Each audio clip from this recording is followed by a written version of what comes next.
43조 2천억 원의 자금을 풀도록 하겠습니다. 그리고 서민금융에 대해서도 1,000억 원 이상을 추가로 공급하도록 하겠습니다. 저기 잠깐만요. 네. 이 서민금융 1,145억 원. 네. 이거는 명절 자금하고는 달리 서민들에게 네네. 금융비를 주는 거잖아요. 네, 대통령. 그 이자가 훨씬 더 비싸죠. 이자를 낮게 하려고 합니다. 지금 명절 자금 같으면 거의 1%대, 1.5. 햇살론 뉴스 이런 건 아닐 겁니다. 예, 그거는 아닙니다. 물량을 공급을 확대해 주는 겁니다. 이게 역대 최대 43조 2천억 원. 이거는 네. 아마 이자율을 좀 낮게 네네. 정상적인 금융위원회 낼 텐데 서민금융이라고 하는 거. 네. 이거 1,145억 원은 뭐 예를 들어 햇살론 뉴스, 뭐 예방대출 200억, 이게 보증부대출 이게 있는데 네. 이게 이자가 엄청 비싸지 않아요? 지금 대통령 제가 그 이자는 아마 이자는 기존에 있는 이자를 낮춰주는 걸 공유해 주는 건데 예. 예, 말씀하셨던 그 금리가 15.5%로 운영을 하고 있습니다. 그죠. 다만 대통령님 그 햇살론 뉴스 청년한테 가는 거는 저희가 4%로 운영하고 있습니다. 4%고 불법 사금융 예방대출 200억 원은 대충 이자율이 얼마? 15.9%입니다. 15 어려운 사람 대출해 주는 게 더 비싸니까 이게 물론 경제 논리에 의하면 맞는데 최저신용자 보증부 대출 이거 이자 얼마예요? 15.9%입니다. 이거는 너무 잔인하지 않아요? 예, 금리는 7, 8%인데요. 보증료를 이제 7, 8%를 받아가 하는데 이 대손율이 한 20%, 30% 되기 때문에 부탁해 하는데 저희가 그런 지적을 계속 받았기 때문에 금리를 좀 낮출 수 있는 그런 노력을. 그러니까 이거를 잠깐 옆으로 세는 것 같긴 한데 금융이라고 하는 게 기본적으로 이제 고신용자는 저이자로 고액을 장기로 빌려주잖아요. 그리고 저신용자는 고리로 소액을 단기로 빌려주잖아요. 고금리. 주거지익이죠 이게. 가장 잔인한 영역이 금융 영역 같긴 한데 뭐 자본주의의 핵심 중에 핵심이니까 그럴 수 있긴 하지만 이걸 어떻게 서민금융이라고. 딱 일주일 만에 7kg 이상 안 빠지면 전 재산 드립니다. 살이 너무 비정상적으로 빠지니까 3, 4kg 소량만 빼실 분들은 쓰지. 서민들 돈 없는 사람 빙이죠 이게. 가장 잔인한 영역이 금융 영역 같긴 한데 뭐 자본주의의 핵심 중에 핵심이니까 그럴 수 있긴 하지만 이걸 어떻게 서민금융이라고 이름을 붙이냐. 제 입장은 이해는 해요. 정부의 기본 정책이 그러니까. 근데 무슨 뭐 서민들 돈 없는 사람 돈 빌려준다 그러면서 이자를 막 15.9% 이거 좀 낮춘 거죠. 18.9 뭐 그러다가 좀 낮춘 거잖아요. 예, 그렇습니다.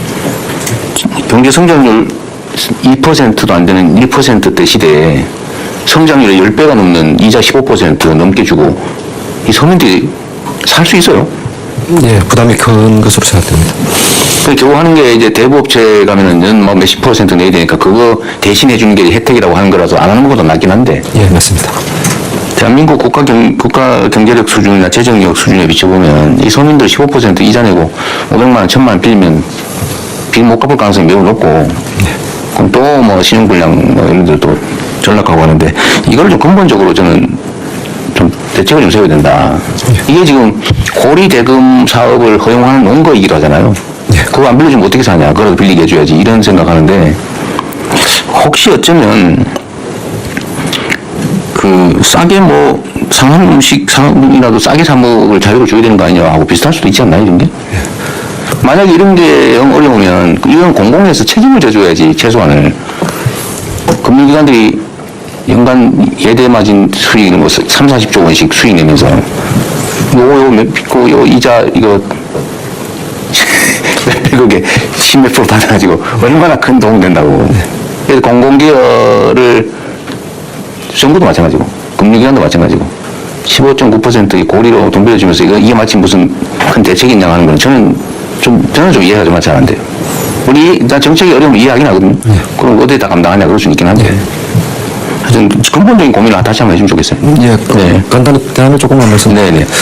예, 저희가 이제 이 서민금융 상품을 1년에 한 11조 정도 공급하고 있습니다. 그래서 계속 금리 수준이 이제 높은데 한편에서는 이제 불법 사금융 가는 것보다는 낫다는 건데 어려운 분들의 금리 부담이 높은 건 확실합니다. 그래서 이제 이 돈의 재원이 주로 이제 재정이나 그 우리 복권기금에서 일부 나오고 있고 금융권에서 일단 출연하고 있는 그런 경우입니다. 그래서 이 굉장히 그 재정 상황이 이제 불안정하기 때문에 저희 금융위 생각은 또 그 국정과제 공약에 나왔던 내용도 뭔가 서민금융을 위한 좀 특별한 기금을 하나 만들어서 재정과 민간금융권의 출연을 좀 안정적으로 하면서 규모와 금리 수준을 관리하는 그런 방안을 저희가 모색 중에 있습니다. 기회가 되면 저희가 보고를 한번. 그러니까 저는 그 생각이 들던데 예를 들면 고신용자들 돈 필요 없는 사람들한테 돈 빌려주려고 1.9% 뭐 2.몇% 아주 낮게 빌려주잖아요. 예. 그것도 못 빌려줘가지고 그냥 신용도가 높으니까. 그래서 별로 필요도 없는 사람들한테 빚 아주 싸게 빌려주니까 그거 가지고 부동산 투기하고 이러는데 우리가 하나의 공동체 구성원들이잖아요. 잘 사는 사람은 다 잘 살고 잘 대접받고 못 사는 사람은 네가 능력 없으니까 어쩔 수 없다 운명이다 넌 이자 더 많이 내라 이럴 게 아니고 최소한 일부나마 그 공동의 부담을 할 수 있잖아요. 예를 들면 초우대 고객한테 정말 초저금리로 돈을 많이 빌려주는 데다가 한 0.1% 정도만이라도 부담을 조금 더 시킨다면 이거 왜냐면 그건 비용이니까요. 그중에 그런 것들 중에 일부를 가지고 예를 들면 이런 금융기관에 접근하기 어려운 사람들에 대한 이자 정말 뭐 500만 원 빌려야 되는 이런 사람들한테 15.9%가 아니라 좀 싸게 빌려주고 그러면 안 됩니까? 그게 자본주의 시장 경제 원리에 어긋나는 건가요? 제가 하는 말이? 예, 잘 몰라서 그럽니다. 사회 공동체의 어떤 그 원활한 작동 이런 측면에서는 이제 상생금융이라는 이름으로 한번 추진해 볼 텐데 기본적인 방식은 그 개별 거기보다는 금융회사의 이익이 많고 있으니까 그 부분의 일정 부분을 저희가 출연료로 일단 좀 출연을 시키면 사실상 그 출연료가 저리로 대출 받는 사람들한테 부담을 주니까 그 출연료를 해서 저는 공동기금을 마련하면 되지 않을까 그렇게 생각합니다. 그러니까 이게 이제 또 그러면 금융기관 수익을 왜 다른 서민들 금융에 써야 되냐라는 반론이 있을 수 있지만 또 한편으로 보면 금융 시스템이라고 하는 게 무슨 개인 기업이 기술 개발하고 시장 개척해가지고 경영 혁신해가지고 돈 버는 게 아니고 그냥 대한민국이라고 하는 거대 공동체의 화폐 발행 권한을 활용해서 돈 벌이라는 거잖아요. 예. 근데 그거를 은행이 하고 있으니까 은행이 100% 독점해가지고 은행의 주인이 다 나눠 가져야 된다라고 하는 게 저는 도구마라고 생각해요. 예. 그건 금융이기 때문에. 그래서 좀 생각을 좀 더 근본적으로 좀 해봤으면 좋겠다. 이거 제가 오늘 이 얘기한 것 때문에 또 뭐 감론을박하고 사회주의자 얘기할지는 모르겠는데 저는 금융은 좀 색다르다고 생각해요. 금융은 제조나 이런 게 아니기 때문에 국가 시스템을 활용해서 영업하는 거잖아요. 예, 금융이 사회적 시스템인 측면이 분명히 있으니까 그런 부분은 좀 감안을 하도록 그렇게. 네, 이제 고민을 좀 해주십시오. 저는 이거 볼 때마다 좀 왜 이래야 되나 라는 생각이 좀 들긴 합니다. 네, 옆으로 약간 세서 미안합니다. 아니, 예.